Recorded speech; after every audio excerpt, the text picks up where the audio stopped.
16장 31절의 말씀을 보니까 예수님께서 요한복음 16장까지 말씀하시고 난 이후에 홀로 기도하러 가십니다.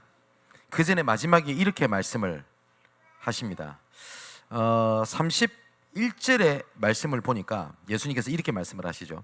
예수께서 대답하시되 이제는 너희가 믿느냐? 신앙에 대해서 점검을 하십니다. 이제 믿겠냐? 라고 말씀을 하십니다.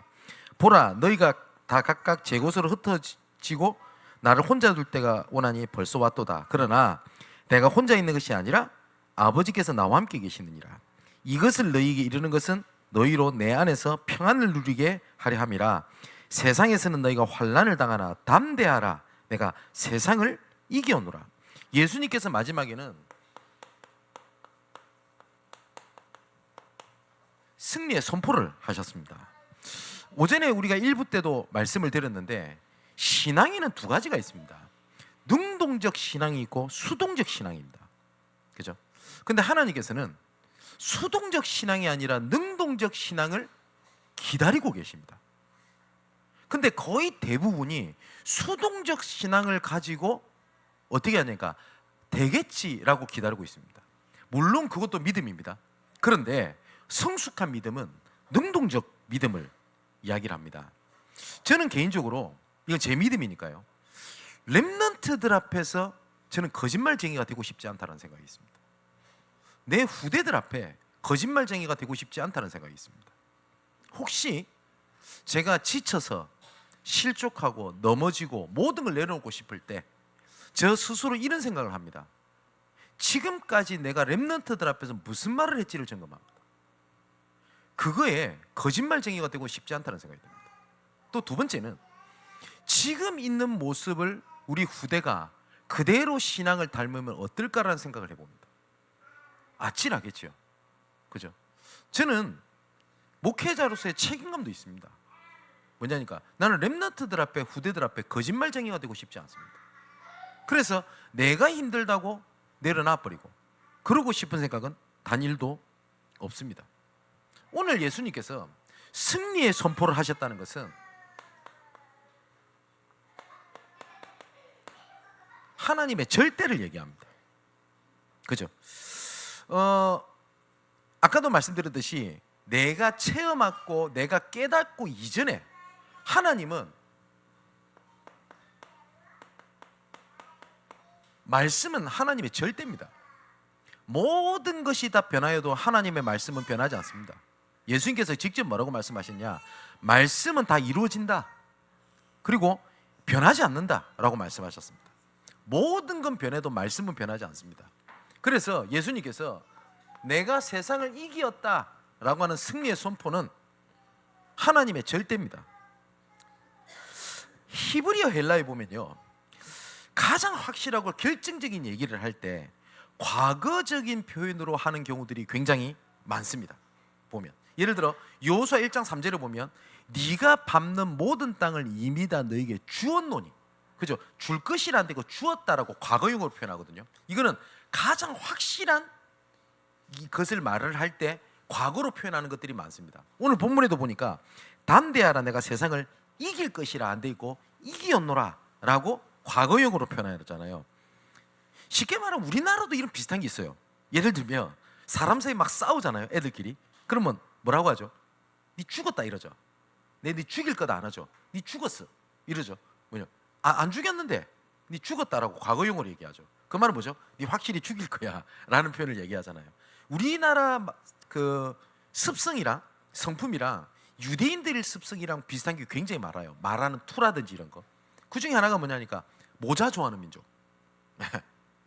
그리고 또 그 가부장적 제도 이런 게 많거든요. 그 중에 하나가 뭐냐니까 과거 형태로 얘기를 해서 강조점을 두는 것들이 있다는 말입니다. 그래서 예수님께서 내가 세상을 이길 것이다 안 되고 이기었노라 라고 과거 형태로 말씀을 하셨습니다. 또 뭐라고 말씀하시냐? 오늘 분명히 담대하라 내가 세상을 이기었노라 라고 전에 뭐라고 말씀하시죠? 세상에서는 너희가 환난을 당하나, 환난은 있다라고 얘기를 합니다. 근데 그거는 과정이다 라고 말씀하십니다. 그리고 오늘 오전에 말씀드렸던 대로 예수님께서는 잠깐이다라고 말씀하십니다. 잠깐 가시로 두신 것이다.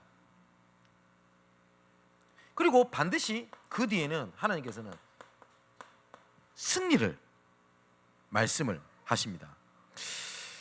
성경에 보면 승리했던 자들이 기록이 되어 있죠. 그래서 성경은 믿음의 사람들의 위인전기 용담이 아니라 그 사람을 통하여 작품을 만드신 하나님을 높이게 된 것입니다. 그죠? 그러면 그런 모든 믿음의 사람들 특징이 있습니다. 환난이라는 과정이 다 있었습니다. 하지만 마지막에는 뭐였죠? 승리였다는 겁니다. 그죠? 근데 우리는 문제가 없어야 된다고 생각을 하는데 아닙니다. 문제 가운데 분명한 하나님의 이유가 있다는 겁니다. 그래서 오전에 말씀드렸던 대로 우리는 영적인 존재라는 것은 이유의 존재라는 것도 맞습니다. 그죠? 근데 사단은 계속 선무방송을 해요. 의미 없다, 의미 없다. 그래서 평탄함도 의미 없게 만들어버려요. 평탄함도. 여러분 혹시 그거 아십니까? 저는 어릴 때부터 가출을 많이 해봤어요. 근데 가출 안 해본 사람들은 그 이해 못할걸요. 아무 집에 문제 없어요. 아무 문제 없어요. 집도 그냥 평탄해요. 근데 집이 싫어요. 집에 있는 게 험하게 느껴져요. 그 집을 나가버리는 겁니다. 무의미하다고 느끼는 겁니다. 그래서 사단이 우리를 무너뜨리는 방법이 있습니다. 하나님의 절대를 막지를 못합니다. 사단이. 그죠? 그래서 우리가 하나님의 절대 주권 이렇게 얘기를 합니다. 막지 못하기 때문에. 그 계획을 막지 못합니다. 그래서 하나님의 절대 계획, 그것을 하나님이 우리에게 은혜를 주시는데 그것은 반드시 이루어집니다. 그걸 보고 뭐라고 하냐? 절대 언약. 그죠? 우리의 삶을 이끌어 가시는 게 좌절은 있고 넘어지는 건 있어도 절대 실패하거나 막지 못합니다. 그래서 절대 여정, 하나님이 이루시는 걸 막지 못합니다. 절대 작품 이렇게 얘기를 합니다. 그죠? 과정은 있을 수 있지만 반드시 승리한다라고 얘기를 합니다. 우리는 세상을 살면서 칼, 무기가 있어야 된다고 생각을 해요. 뭐냐니까 환난을 이기는 힘 있어야 된다고 생각을 합니다. 무능을 이기는 힘 있어야 된다고 얘기를 합니다. 그걸 칼이라고 얘기를 하죠. 근데 성경은 그렇게 말씀하고 있지 않습니다. 우리가 렘넌트들에게 정확하게 믿음을 가르쳐줘야 될 것 중에 하나가 뭐냐니까 믿음을 가지고 다른 걸 안 해도 된다라는 말이 아닙니다. 자꾸 믿음과 우리가 해야 될 걸 자꾸 분리를 시키는데 믿음 안에서 하나님이 주시는 힘이 있다라는 거지 힘을 가지고 있을 필요가 없다라는 게 아닙니다. 근데 세상에서는 하나님이 주시는 것이 아니라 칼을 가지고 있어야 된다고 생각을 하거든요. 그 중에 한 사람이 누굽니까? 베드로입니다. 베드로가 예수님이 예수님을 잡으러 와요. 나중에 우리가 읽게 될 겁니다. 그런데 칼을 왜 듭니까, 베드로가? 그래가지고 안 돼! 이러잖아요. 그죠? 그래서 어떻게 하죠? 대제사장의 종의 귀를 따르지 않습니까? 말고라고 하는 종에. 그때 예수님께서 뭐라고 말씀을 하시냐? 도로 칼을 칼집에 넣어라. 칼을 가지는 자는 다 칼로 망하느니라. 분명히 말씀하세요. 내가 지식을 가지고 해보려는 사람 지식으로 망한다고 되어 있습니다. 내가 뭔지 모르는 공허함을 다른 걸로 채우잖아요. 반드시 사단은 그걸로 무너진다는 것을 딱 보게 만듭니다. 그게 하나님이 하시는 방법도 마찬가지입니다.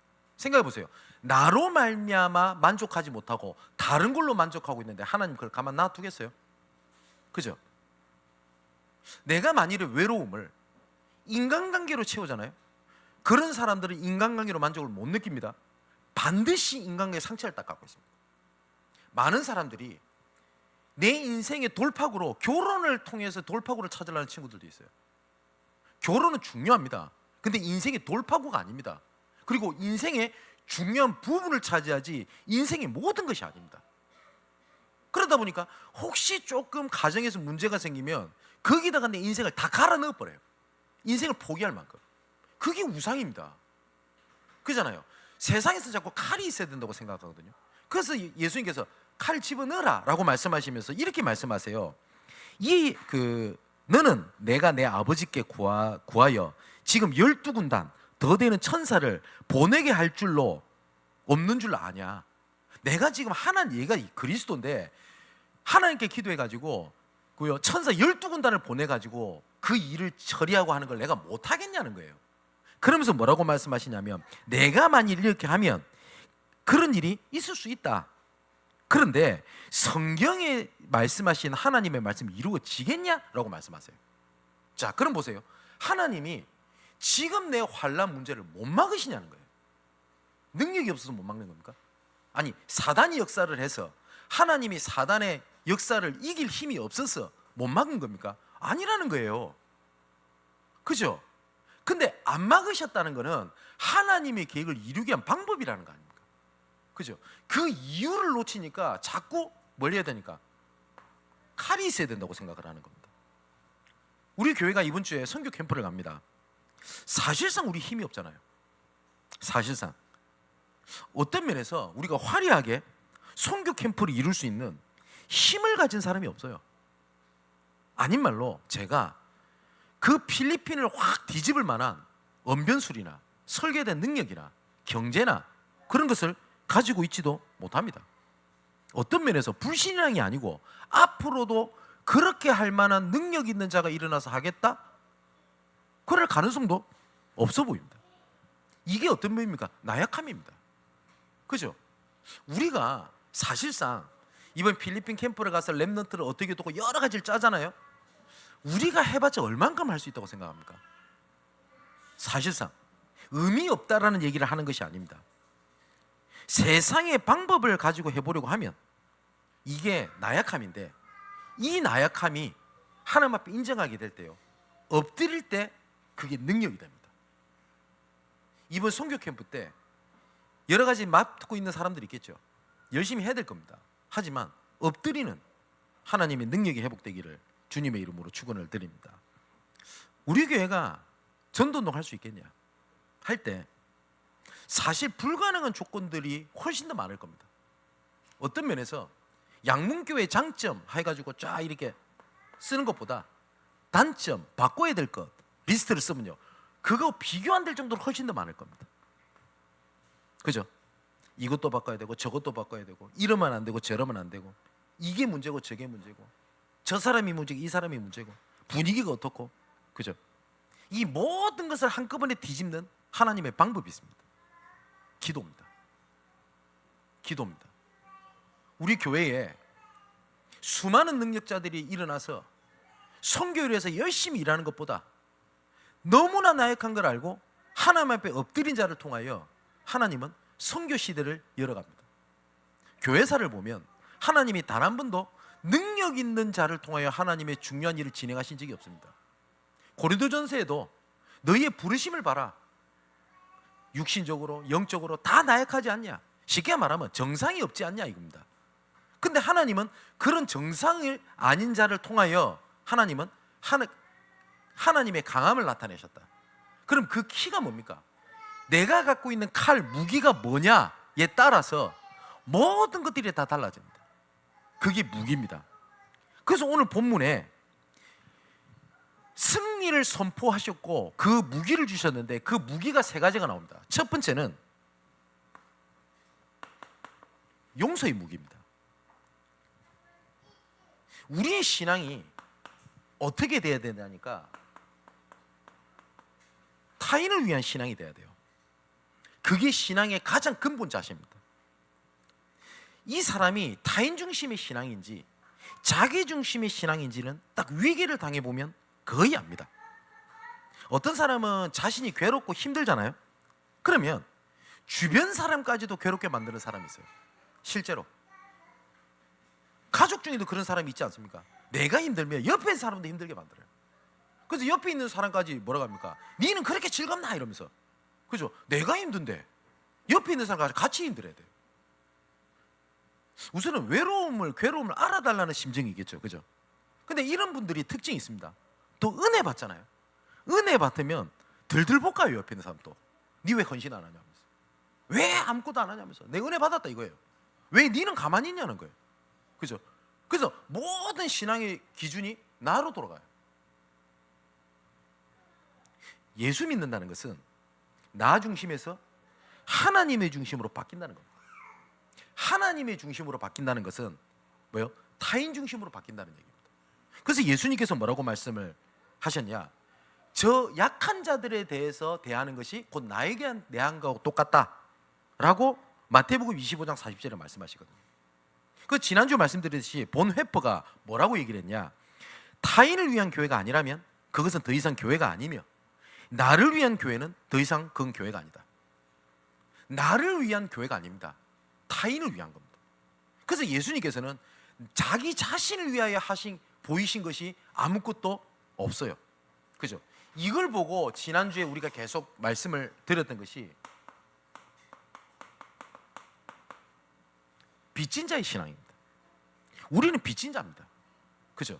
그래서 우리가 교회를 위해서 헌신하고, 그거는 내가 헌신한 게 아닙니다. 빚진 겁니다. 그렇지 않습니까? 내가 예수를 위해서 산다? 빚진 거 아닙니까? 근데 이 용서라는 거는 사실상 죄인된, 죄의 오염에 빠져 있는 우리가 가지기는 힘든 뭐냐면 하나님의 성품입니다. 오늘 본문은 예수님께서 십자가를 지시기 9시간 직전에 있었던 상황입니다. 예수님은 제자들이 다 배신하고 도망갈 거 다 하셨어요. 다 하셨다니까요.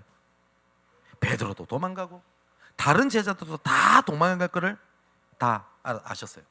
그런데 아시고 하나님은 용서하시고 승리를 선포하셨어요.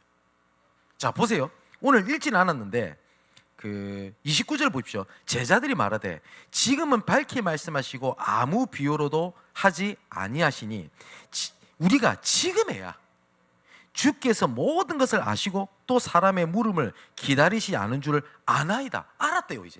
이제 진짜 알았대요. 이로써 하나님께로부터 나오심을 우리가 믿사옵나이다 라고 얘기를 하잖아요. 이제 제자들이 알아들었다고 얘기를 해요. 근데 예수님의 말씀은 이제 너희가 믿냐? 라고 반문을 하시면서 32절에 보라, 너희가 다 각각 제 곳으로 흩어지고 나를 혼자 둘 때가 오나니 벌써 왔도다.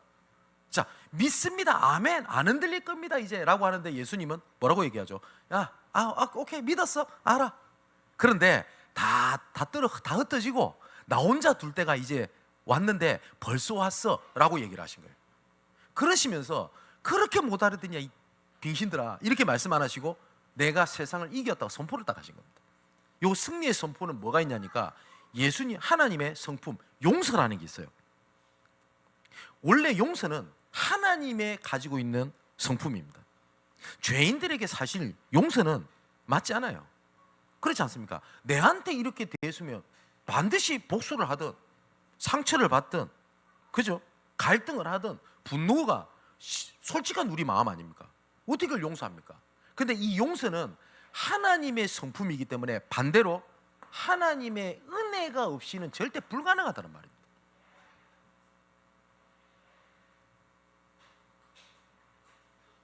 여러분, 신앙생활 중에 가장 여러분 행복했을 때가 언제입니까? 여러분, 병이 나았을 때인가요? 뭘 이루었을 때입니까? 저는 저에게 가장 영광스러웠던 때를 얘기를 한다면 하나님께서 나를 진짜 용서하셨구나. 진짜 나를 용서하셨구나. 진짜 용서하시고 나의 아버지가 되시구나. 그때라고 저는 고백을 하고 싶어요. 정말 진심으로. 제가 합숙훈련을 갔을 때 영도에 쉬는 시간에 저 바닷가 보이지 않습니까? 언덕에. 그 언덕에 갔었을 때 제가 불렀던 찬양이 있습니다. 지금 이게 찬송가에 들어왔대요. 살아계신 주. 후렴부 보면 살아계신 주 나의 참된 소망 걱정 근심 전혀 없네 사랑의 주네 갈 길 인도하니 그 찬양 있잖아요. 그 찬양이 믿어지는 거예요. 살아계시다는 말이 믿어지는 거예요. 그럼 그전에는 안 믿었냐? 그 말이 아닙니다. 진짜 믿어지는 거예요. 여러분, 진짜 믿어진다는 표현이 뭔지 아십니까? 진짜 하나님이 나를 용서하셨구나, 나를 받으셨구나. 그게 그 기쁨 때문에요. 그 감격이 전 지금도 벌써 20년이 뭡니까? 거의 30년 다 된 얘기인데도 그때를 생각하면 전 지금도 눈물 나요. 그때가 하나님이 저한테 주신 가장 영광스러웠던 때인 것 같습니다. 시편 32편 1절에 허물의 제사함을 받고 자신의 죄가 가려진 자는 복이 있도다. 이 말이 무슨 말인지 알겠어요? 응답받고 축복받고 뭐 이루어지고 뭐 가정이 평화돼, 아니에요. 저는 그거 아니에요. 왜냐니까 하나님이 나를 용서하셨고, 저는 제 자신 알거든요. 저는 겸손이 아니라 절대 저는 목사 되면 안 되는 놈이에요. 절대로 저는 목사 되면 진짜 안 되는 놈이에요. 자격, 능력, 성품 아무것도 없어요. 정말로요. 어쩔 때는 부끄러워요. 어쩔 때는 용서하고 드립시오, 목사라는 걸 숨기고 싶을 때가 더 많아요. 당당하게 불신자들 앞에서 저 목사인데요 이 말을 하기가 부끄러울 때가 있다니까요. 그 말은 무슨 말이에요? 목사라는 신분이 부끄러운 게 아니에요. 제가 여러 가지로 너무 연약한 게 그렇게 많아요. 그런데 이런 날을 하나님이 용서하고 받으셨다? 여러분 어떠세요? 그게 하나님의 용서입니다. 하나님의 용서예요. 하나님이 나를 기다리셨어요. 그런데 내가 저 사람을 못 기다립니까? 용서받은 자가 용서할 수 있어요. 빚을 졌다는 거 아는 사람이 그 빚을 줄 수 있어요. 그 용서가 결국은 사람을 얻는 무기입니다. 용서가 사람을 얻어요. 예수님이 모든 민족을 얻으신 게 뭔지 압니까? 우리의 죄를 용서하셨다는 거예요. 능력으로, 역사로 우리의 모든 인류를 얻으신 게 아니라 용서하셨어요. 우리가 사람을 얻는 무기의 첫 번째 가장 중요한 게 뭐냐? 용서입니다. 다윗은 하나님의 은혜를 받은 사람이고요, 다윗이 잘했던 것 중에 하나가 뭐냐니까 용서였어요. 다윗은 사람을 죽이지 않았어요. 용서했어요. 왕이 되면 왕권 강화를 해야 되잖아요. 다윗은 사실상 그게 필요 없었어요. 적이 없었어요. 그래서 왕이 되자마자 일평생 뭐 했죠? 성전을 준비하는 데 내 인생을 드릴 수 있었다니까요. 근데 반면에 솔로몬은 어땠습니까? 솔로몬은 왕이 되자마자 왕권 강화를 했습니다. 적폐청산을 했습니다. 그 결과가 솔로몬 이후에 르호보암, 여로보암 해서 북이스라엘과 남유다로 쪼가리가 납니다. 용서가 없었어요. 여러분 어떠십니까? 내 주변에 사람이 없습니까? 아니면 함께할 동력자가 없습니까? 승리의 선포를 얻을 수 있는 가장 첫 번째가 뭐냐? 용서입니다. 이거는 성품을 말하는 게 아닙니다. 하나님의 은혜로. 스데반의 용서를 보십시오. 스데반이 돌에 맞아 죽는 순간에 사도행전 7장 60절에 보니까 무릎을 꿇고 크게 불러 이르되 주여 이 죄를 그들에게 돌리지 마옵소서, 이 말을 하고 뭐라고요? 자니라. 스데반은 끝까지 자기를 핍박하고 돌 던진 자를 용서했습니다. 근데 여기에 증인으로 섰던 사람이 누구죠? 바울입니다. 근데 바울이 사도행전 20장 19절 20절에 보면 이스라엘 백성들을 향해서 자기를 변호를 할 때 이런 얘기를 합니다. 내가 말하기를 주님, 내가 주를 믿는 사람들을 가두고 또 각 회당에서 때리고 또 주의 종인 스데반이 피를 흘릴 때에 내가 곁에 서서 찬성하고 그 죽이는 사람들의 옷을 지킨 줄 그들도 아나이다. 바울은 스데반이 돌맞아 죽는 그 장면은 그대로 있었어요. 이게 바울에게 굉장히 큰 영향력을 줬던 것 같습니다. 그러면 분명히 스데반이 했던 말도 들었을 거예요. 그죠? 바울이 했던 성품이 뭔지 압니까? 이건 인격이 아닙니다. 하나님이신 은혜의 성품입니다. 용서했어요. 그래서 사람을 얻는 거예요. 사람을. 두 번째, 하나님께서 승리의 선포를 우리에게 주신 무기가 믿음이라는 무기입니다. 오늘 아까 읽었던 말씀처럼 요한복음 16장 32절에서 33절을 보니까 분명히 제자들이 배신하고 떨어져 갈 걸 알고 계셨어요. 근데 예수님은 제자들을 끝까지 믿어줬어요. 끝까지. 더 정확하게는 그들을 부르신 하나님의 계획을 믿었다가 더 맞는 거예요. 맞죠? 32절에 이렇게 돼 있지 않습니까? 너희가 다 각각 제 곳으로 흩어지고 나를 혼자 둘 때가 왔는데 벌써 왔어. 보세요. 요 말씀을 하고 난 다음에 가장 먼저 베드로는 예수님 기도할 때 자빠져 자고요, 배신하고요, 다 뿔뿔이 흩어져 버립니다. 근데 예수님은 끝까지 제자들 믿어줬어요. 그게 무기였어요. 알다시피 12명의 제자는요, 사도 요한을 제외하고는 전부 다 순교를 당하죠. 그죠? 베드로는 십자가에 꼬끌려 매달아 죽습니다. 그리고 최초로 세베대의 아들 야고보가 헤로당에 의하여 잠수를 당해 죽죠. 안드레는 저번에 말씀드렸듯이 X자 형태로 십자가 못 박혀 죽고요. 빌립은 역사를 살펴보면 기둥에 묶여진 채로 채찍에 맞아 죽었다고 되어 있습니다. 바돌로메는 산채로 피부를 벗김을 당해서 나중에 모기를 쳐서 죽고요. 마태는 칼에 찔려 죽었다고 기록되고 있고, 도마는 창에 찔려서 죽었어요. 야고보는 성전에 떨어뜨렸어요. 안 죽었거든요. 그래서 몽둥이도 두드려 패서 맞아 죽게 됩니다. 시몬은 톱에 의해 절단을 당해서 죽었다고 기록되어 있고요. 다데오라고 하는 유다는 화살에 맞아서 순교를 당합니다. 마띠아는 맨 마지막에 사도로 참교했던 가룟 유다 다음으로 마띠아는 돌에 맞은 후에 참수를 당하게 됩니다. 믿어줬던 하나님 예수 그리스도의 믿음이 전부 다 순교자를 낳았어요. 우리 사랑하는 우리 렘넌트 교사 여러분, 렘넌트 믿어주세요. 저래 되겠나? 믿어주시라고요. 왜냐? 죄를 믿으라는 게 아니라 죄와 함께 하시는 하나님을 믿으시라고요. 제 어머니가 종종 하셨던 얘기였어요.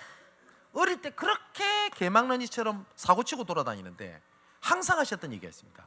너는 내 아들이기 전에 하나님의 아들이다. 나는 너와 함께 하시는 하나님을 믿는다. 어릴 때부터 말씀하셨어요. 지금도 말씀하십니다. 목사된 저한테 나는 네 속에 계신 하나님을 믿는다. 그래서 어머니는 믿어주셨어요. 아들이 내가 아들이라 무조건 편들어 주신 게 아니고요, 나는 네 하나님을 믿는다는 거예요. 여러분, 언약을 붙잡는다는 게 뭔지 아세요? 내 자녀를 향한 언약이 있습니까? 내 자녀를 믿는 게 아닙니다. 내 자녀를 향해서 주신 그 언약을 주신 하나님을 믿는 거예요. 결단코 헛되지 않기 때문에. 예수님은 제자들 끝까지 믿으셨어요. 바울도 보십시오. 디모데전서 1장 12절에서 14절의 말씀 보니까, 나를 능하게 하신 그리스도 예수 우리 주께서 내가 감사함은 나를 충성되이 여겨 내게 직분을 맡기심이니, 하나님이 나를 그렇게 여겨주신 것처럼 내가 너를 그렇게 여긴다라고 얘기를 합니다. 뭐요? 은혜 받은 자가, 그죠? 기다리는 거예요. 우리는 하나님이 끝까지 우리를 믿고 기다려주신 은혜 때문에 우리가 이 자리에 있는 거예요. 그렇지 않습니까? 끝까지 하나님이 기다려주신 은혜라고요. 동물을 다 불을 무서워하죠. 여러분 서커스 아십니까? 요새 애들 서커스 잘 모르죠. 이 불기둥에 소가 아니지, 호랑이, 사자 이런 맹수들이 막 뛰는 장면이 있죠. 한때 제가 인터뷰를 본 적이 있는데 동물 학대 논란이 많았어요. 왜냐하면 동물은 진짜 불 무서워합니다. 그래가지고 집에서 혹시 강아지한테 불 갖다 줬어요. 애들 미칩니다 거의. 그런데 동물이 그 불을 띈다? 그 말이 안 되는 거거든요. 그래서 동물 학대 논란이 왜 생겼냐니까 구타하고 학대하고 억지로 그 불을 띄게 만든다고 생각을 했대요. 근데 조련사 말로는 그게 아니라는 겁니다. 아니래요. 왜냐니까 조련사가 동물을 끝까지 믿어주고 신뢰해 준대요. 그래서 인터뷰 영상이랑 동물 뛰는 영상을 본 적이 있거든요. 동물이 그 불을 뛸 때요, 불을 안 봅니다. 가장 먼저 조련사를 딱 봅니다. 조련사 눈이 딱 마주치잖아요. 그때 뜁니다. 동물이 뭘 하는지 알아요? 조련사를 믿는 거예요. 그래서 뛰는 거래요. 조련사가 하는 얘기입니다. 주인에 대한 믿음 때문에 뛴다고요. 우리가 환난, 문제 어떻게 뛸 수 있죠? 내 주인 되시는 하나님에 대한 신뢰 때문에 뛸 수 있어요. 그죠? 넘어질지라도 세울 거라는 거 알기 때문에, 상처받아도 싸매 주실 걸 알기 때문에. 근데 우리는 내가 능력으로, 힘으로, 의지로 뛰려고 하잖아요. 그렇지 않다는 겁니다.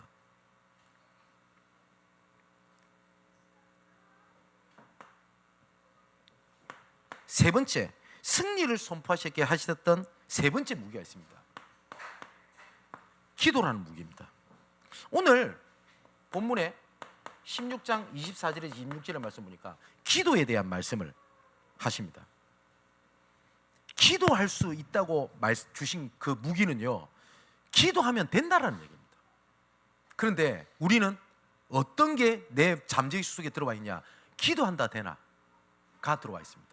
오히려 기도하면 된다라는 것보다 다른 방법 얘기하는 게 훨씬 더 솔깃합니다. 그죠? 그런데 우리는 그거를 죄라고 생각 안 하죠. 죄입니다. 그거 죄에 대하여 함은 나를 믿지 아니하는 것이요. 근데 우리는 그걸 죄라고 생각하지 않고 용서하고 들으세요. 그것도 잘못된 거죠. 사과나 훔쳐 먹으면 그거 그렇게 무서운 죄를 벌벌 떨잖아요. 도덕 윤리적인 죄를 우습게 보자는 말이 아닙니다. 진짜 죄가 뭡니까? 하나님을 의지 안 하는 게 죄입니다. 그죠? 그래서 지난주 새벽기도 때 계속 이걸 두고 구약 성경의 신약 성경 말씀을 확인했잖아요. 예레미야 2장부터 시작을 해가지고. 또 히브리서 10장 19절에서 20절의 말씀 보니까, 자 보십시다. 형제들아, 우리가 예수의 피를 힘입어 성소에 들어갈 담력을 얻었나니 그 길은 우리를 위하여 휘장 가운데로 열어놓으신 새로운 살 길이요, 휘장은 곧 그의 육체니라. 제가 계속 그린 거죠. 하나님과 우리 사람 사이를 연결을 짓는 중보자는 예수 그리스도 외에 없어요. 이단이 뭐냐? 여기에 다른 것을 집어넣는 걸 보고 이단이라고 얘기를 합니다. 왜 캐톨릭이 이단이냐? 여기에 왜 마리아를 집어넣냐고요. 왜 우리가 하나님의 영광을 이룰 때 뭐 성모 대신 마리아여 우리를 위하여 대신 기도해 주시고 왜 이딴 소리를 하냐고요. 오늘 본문 26절 한번 보십시오. 그날에 너희가 내 이름으로 구할 것이요 내가 너희를 위하여 아버지께 구하겠다는 말이 아니니. 왜요? 하나님과 우리 사람 사이에 장벽이 없게 만들었다고요, 히브리서에. 그죠? 그런데 많은 사람들이 착각을 하는 겁니다. 뭐요? 내가 정결해야지, 그래도 내가 성실해야지, 내가 열심히 해야지, 그나마 내가 좀 해야지, 그래야지 하나님이 기도를 받으실 것 같고. 그렇습니까? 아닙니다. 하나님은 뭐라고 말씀하셨냐? 너와 나 사이에 모든 장벽을 허물었다. 그 유일한 길이 누구냐? 예수 그리스도입니다. 그래서 뭘 얘기를 하는 거냐? 하나님, 나는 죄인입니다. 나는 부정합니다. 그래서 나는 그리스도가 필요합니다. 그래서 나는 그리스도가 아니면 안 됩니다. 저는 넘어졌어요. 또 넘어질 것 같습니다. 그래서 그리스도 이름이 필요합니다. 하나님 은혜가 필요합니다. 그게 기도입니다. 하나님께서는 바리새인과 기도와 이 세리의 기도를 어떻게 보셨죠? 세리의 기도를 칭찬하셨어요. 바리새인은 뭐라고 기도합니까? 하나님, 저런 죄인들과 같이 태어나지 않고 나를 정결한 민족으로 태어나게 해주신 감사합니다. 틀린 말 아니잖아요. 더 응답을 더 하나님께서 기도를 들으셨냐? 안 들으셨다고 돼 있어요. 근데 세리는 뭐라고 합니까? 하나님, 저는 죄인입니다. 나는 하나님 없으면 안 됩니다. 심지어 뭐라고 돼 있죠? 그 얼굴을 땅에서 일어서지를 못했다고 돼 있어요. 근데 많은 책들을 보십시오. 응답받는 기도. 그래서 조건을 얘기합니다. 뭐 해야 되고 뭐 해야 되고 뭐 해야 되고 뭐 해야 되고. 하나님은 응답받는 기도의 조건을 딱 하나를 주셨어요. 예수 그리스도에 없다. 천하 인간에 구원할 만한 다른 이름을 우리에게 주신 적이 없음이니라. 맞지요? 또 예수님께서 뭐라고 말씀하셨냐? 내가 곧 길이요 진리요 생명이니 나로 말미암지 않고서는 아버지께로 올 자가 없다. 바울은 뭐라고 얘기를 했냐? 로마서 5장에 우리가 아직 죄인 되었을 때에, 우리가 아직 연약할 때에, 우리가 하나님과 원수가 되었을 때에 예수께서 십자가에서 죽으심으로 말미암아 자기에 대한 사랑을 어떻게 했다고요? 확증하셨느니라. 그래서 예수 그리스도 외에는 아무것도 없어야 돼요. 그런데 여기다가 자꾸 딴 걸 집어넣는 거예요. 그걸 보고 우상이라고요. 그걸 하는 보고 죄라고 얘기를 했다고요. 내가 이렇게 했으니 하나님은 좀 더 하나님의 영광 은혜가 임하겠지. 아니라는 겁니다. 그래서 죄에 대하여라 함은 나를 믿지 아니하는 것이요. 하나님께서 우리에게 승리를 선언하시면서 세 가지를 주셨어요. 용서입니다. 왜냐? 하나님이 날 용서했기 때문에. 혹시 이런 분 계세요? 왜 내 주변에는 나를 이렇게 어렵게 만드는 사람이 많냐? 그 답이 있습니다. 용서가 사람을 얻습니다. 용서가. 혹시 이전에도 그렇고 이후에도 그렇고 꼭 부탁드리고 싶은 게 있어요. 교회에 문제 일으키는 사람이 있을 겁니다. 어떤 면에서 저 사람 필요 없다는 생각이 들 겁니다. 우리 양문교회는 그거 없어야 돼요. 그럼 나는요, 하나님이 기다려주지 않았다면 우리가 숨쉬고 살 수 있을 것 같습니까? 하나님이 기다리고 있는데 내가 못 기다려요? 또 두 번째로 내 스스로도 왜 나는 내 주변에 믿음의 사람이 없지? 예, 나 중심의 신앙이 아니라 타인 중심의 신앙으로 용서하십시오. 그게 사람을 얻습니다. 혹시 교회 문제 일으켜서 막 여러 가지 문제 일으킨 사람이 있습니다. 아마 우리 성도들 중에 혹시 제가 우리 교회 예전에 막 여러 가지 문제 때문에 뭐 어려움 줬고 제가 그 사람을 저격을 해가지고 어떤 얘기를 하거나 질타를 하거나 하는 얘기 들어보신 적 있나요? 없습니다. 없을 겁니다. 왜냐? 저는 질타하지 않습니다. 성품을 말하는 게 아닙니다. 어떻게 할 줄 모릅니다. 하나님이 어떻게 할 줄 모릅니다. 바울도 마가 요한 잘라내지 않았어요. 끝까지 기다려줬어요. 맞죠?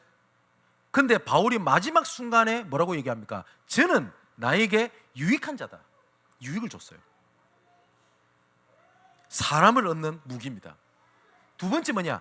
믿어주는 겁니다. 세 번째는 뭐냐? 기도입니다.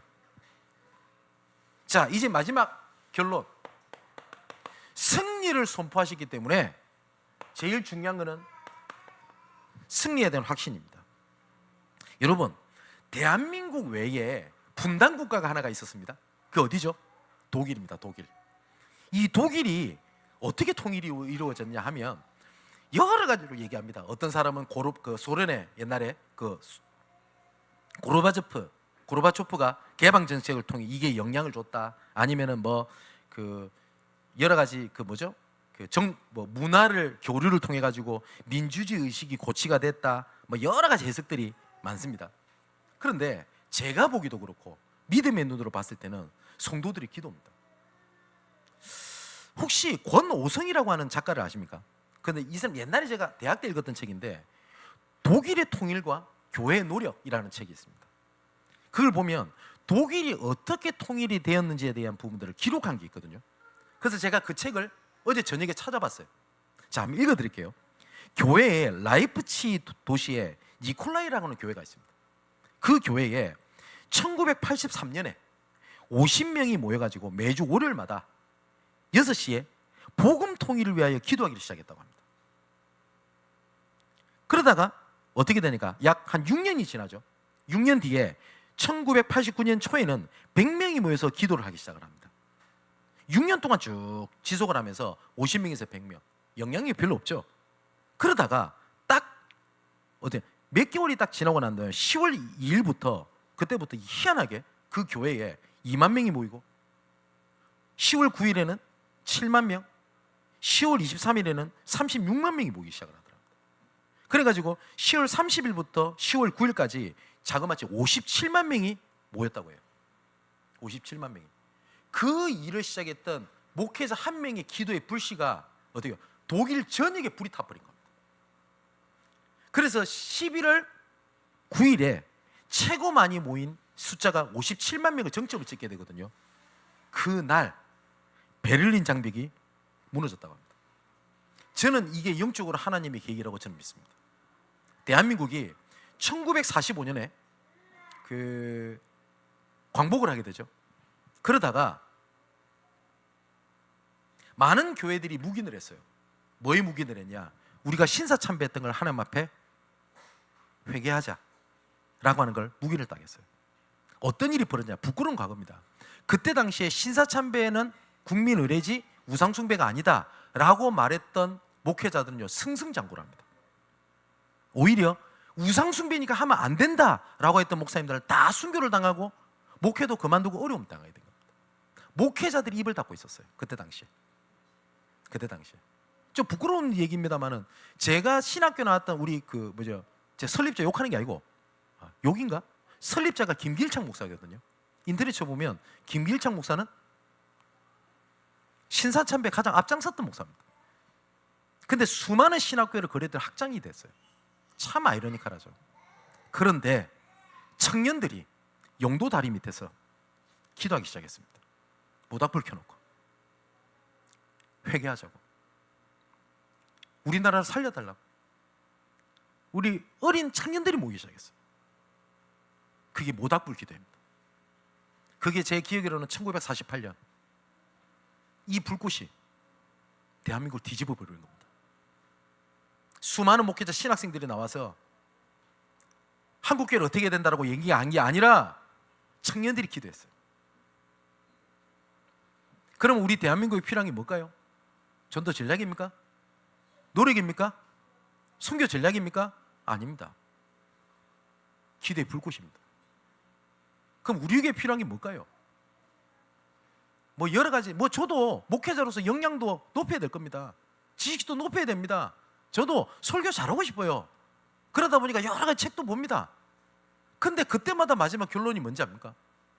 하나님 앞에 엎드려야 돼요. 기도의 불꽃입니다. 기도의 능력은 시공간을 초월합니다. 그리고 세상 이론을 넘어섭니다. 기도의 불이 모든 기관에 붙어야 됩니다. 그리고 그 시작은 기도하는 한 사람의 불꽃에서 시작합니다. 저는 그날을 기다립니다.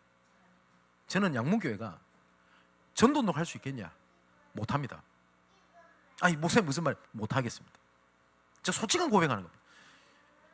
아무리 모든 조건, 교단 상황, 국내 상황을 보니까 진짜 못하겠다는 생각밖에 없어요. 그때마다 힘이 쫙쫙 빠집니다. 그럴 때마다 그만두고 싶다는 생각이 골백번 골천번도 올라와요. 솔직히. 그런데 마지막 결론은 그래서 기도밖에 할 게 없어요. 제가 성도들을 살릴 수 있을까요? 얼만큼 제가 설교를 잘해 살릴 수 있을까요? 얼만큼 내가 지도력이 있어서 렘넌트 끌 수 있을까요? 쟤들 미래를 내가 보장시켜 줄 수 있을까요? 못하겠어요. 겁나요. 소론을 말씀드렸죠. 나 같은 신앙을 우리 렘넌트들이 다 배우고 잘한다. 어떻겠습니까? 지금 내 상태를 나를 본받으라 할 수 있겠어요? 난 못하겠어요. 죽어도. 그래서 할 수 있는 게 나는 죄인입니다. 하나님 은혜가 필요합니다. 그 기도 엎드리는 것밖에 없습니다. 하나님이 승리를 선포하셨어요. 기도의 한 사람으로 서게 되기를 주님의 이름으로 축원을 드립니다. 기도합시다. 나의 기도의 작은 불꽃 하나가 큰 불을 일으켜 그리스도께서 선포하신 승리가 모든 자들에게 나타나는 증거가 되게 없어서 승리를 선포하신 그리스도께만 붙어 있는 것이 우리의 능력임을 믿습니다. 수동적 신앙에서 넘어서 능동적 신앙으로 하나님 앞에 엎드리고 자원하는 심령으로 헌신하게 하옵소서. 이 모든 말씀을 십자가에서 모든 문제를 해결하시고 승리를 선포하신 예수 그리스도 이름으로 기도하옵나이다. 아멘.